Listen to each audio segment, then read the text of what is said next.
Make peace your priority in 2023 and beyond. We've been taught how to handle our priorities. We've been taught to get a 9 to 5 and to pay your bills, pay your rent, pay your mortgage, pay your car payment, pay your car insurance, pay all the things. Unfortunately, we have not been taught how to make healing a priority. Even more, nobody has taught us how to heal. We're waking up in the morning, going out into the world. We're spinning our wheels trying to live up to the expectations of everybody else. We're trying to live up to the expectations of what people said we're supposed to do with our money, how we're supposed to live when it comes to our career, how we're supposed to handle our relationships. All the while, we're spinning our wheels, building relationships, building businesses, working a 9 to 5 while we're stressed, emotionally frustrated. We're emotionally overwhelmed, emotionally fatigued. We have this emotional resentment.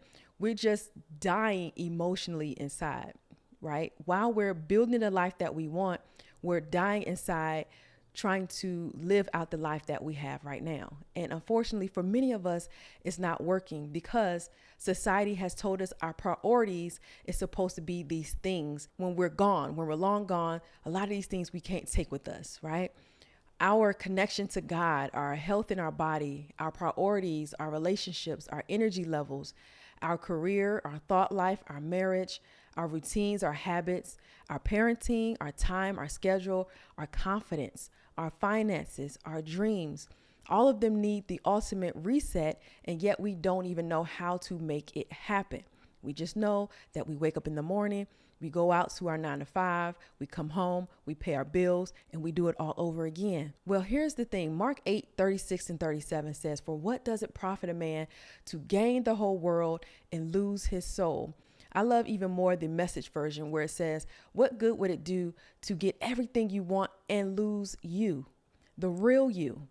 What could you ever trade your soul for?" So the question is, what is your soul? What is your soul?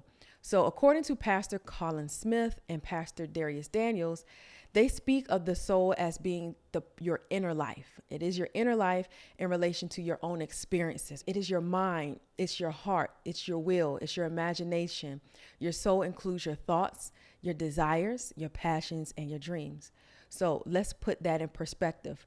The scripture says, "What does it profit a man to gain the whole world but lose his soul?"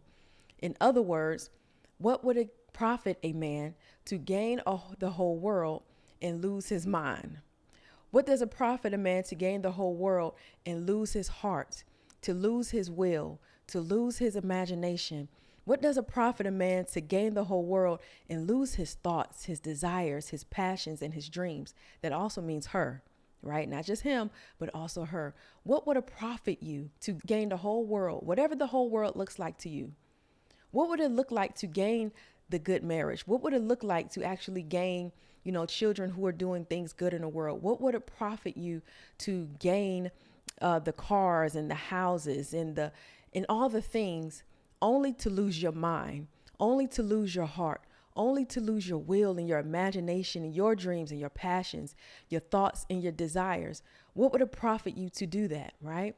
So many of us are gaining the entire world, but losing our souls, losing ourselves, losing us in the process because we haven't made peace our priority.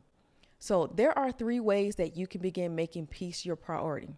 The first way that you can begin doing that is by number 1, give yourself permission to heal. Commonly what we do, society has told us that in order for us to heal, to close those wounds on our heart, to make ourselves feel better, to go after things like the smoking, the drinking, smoke it away, drink it away, eat it away, ignore it away, lie it away, strong black womanize it away, right? To do those things, right? That's how we can make peace.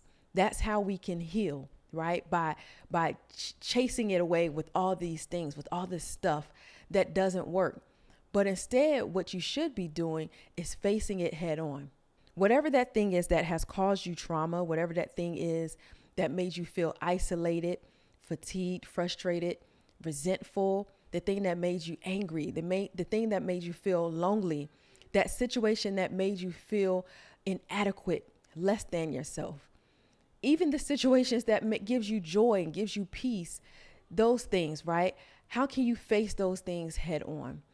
Face it head on, even if it hurts you and even if it scares you. Because to make peace your priority, it means to give yourself permission to heal. To give yourself permission to heal means to face the things that are scary, that have hurt you in the past, to face those things head on. All right. So that's number one. Number two, in order to make peace your priority, give yourself permission to grow. Give yourself permission to grow. Unfortunately, many of us, we live day by day, going to our 9 to 5s, paying our bills, coming home stressed, and thinking that the next day that we have grown only because 24 hours have passed. That's inadequate.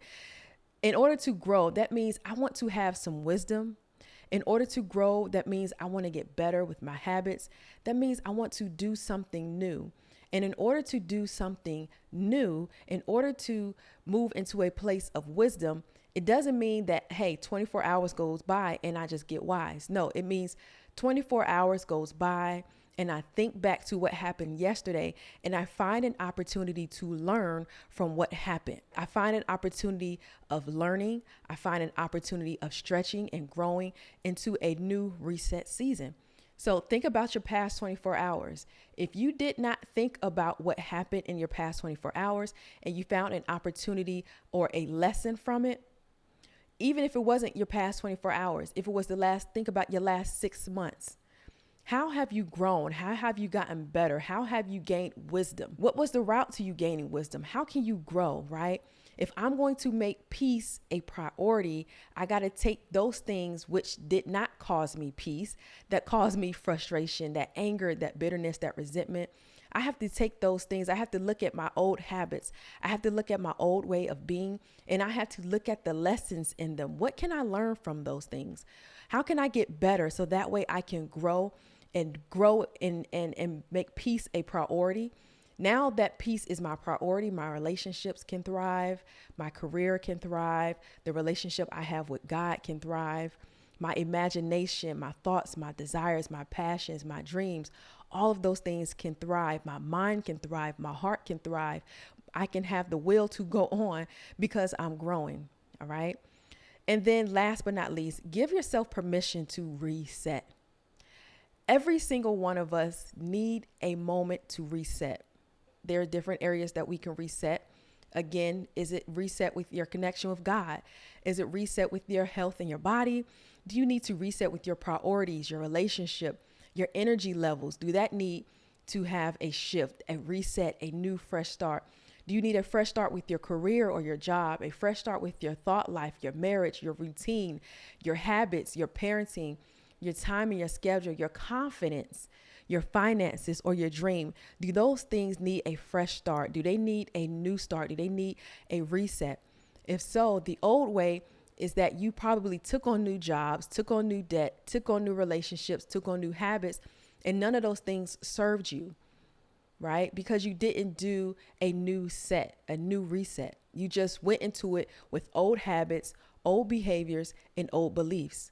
Where in order to reset, you have to have new habits, new behaviors, and new beliefs. And you have to wake up and ask yourself, what do I need today to thrive emotionally? How can I make my peace a priority today? How can I continue to grow? How can I continue to heal? How can I continue to reset? Once you stop seeing your peace as an afterthought and make peace your priority, you'll then be able to heal beyond your past, grow in your present, and reset for your future. And once you do those things, peace will become your priority, peace will become your lifestyle, and then your soul will be able to thrive.